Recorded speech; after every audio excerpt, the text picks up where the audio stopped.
নামাজ কলমা তো ছেড়ে দিয়েছো, এর কারণ এটা নয় যে তুমি বেনামাজি। তোমার নামাজ কলমা ছাড়ার কারণ ভিন্ন। তুমি মনে করো আর কি তোমার মন চায় না, তুমি পারো না, তাই তুমি নামাজ পড়ো না। আসলে তোমার তাওহীদের সমস্যা। কোথায় সমস্যা? মানে আল্লাহ, কে? আল্লাহ।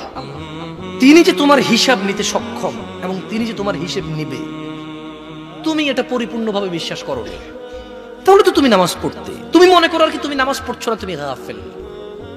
এই জন্য তোমাকে বলেছি আল্লাহকে ভয় করতে হবে। ফর এক্সাম্পল, আল্লাহ নামাজ ফরজ করেছে। কে নামাজ ফরজ করেছে? আল্লাহ। মুয়াজ্জিন আজান দেয়, তুমি নামাজ পড়ো না। তুমি মনে করো তোমার দান সাদাকা তোমাকে উদ্ধার করবে? তোমাকে ভুল শিখিয়েছে। আমি মানুষ, ছোট হতে পারি। শোনো, জোর জবরদস্তি করে কিছু কথা আমাকে শুনিয়েও দিতে পারো, এখান থেকে নামিয়েও দিতে পারো। বলছি না তোমরা নামাবা, বাট এটা পারো।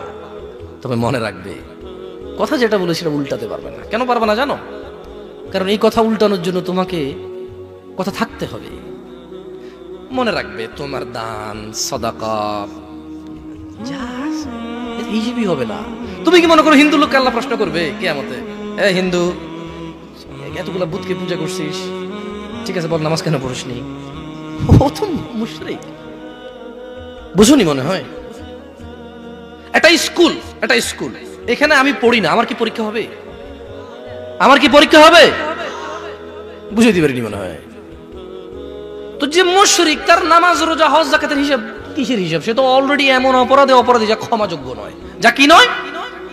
ক্ষমাযোগ্য নয়। একজন বেনামাজি মানুষ, সে মনে করে নামাজ না পড়া শুধু নামাজ না পড়া, অথচ আল্লাহর নবী, যে একটু আগে বললাম, আল্লাহ বলেছে যদি তোমরা আল্লাহর ভালোবাসা পেতে চাও তাহলে রাসূলের অনুসরণ করো। রাসূল বলছে যে নিশ্চয়ই কাফের এবং মুশরিকের মধ্যে আর আমাদের মধ্যে পার্থক্য হচ্ছে নামাজ। তুমি মনে করো নামাজ না পড়া। ওই যে তুমি খুঁজে পাও না মুসলমান কিভাবে শিরিক করে, এই যে নামাজ না ছাড়লে শিরিক হয়।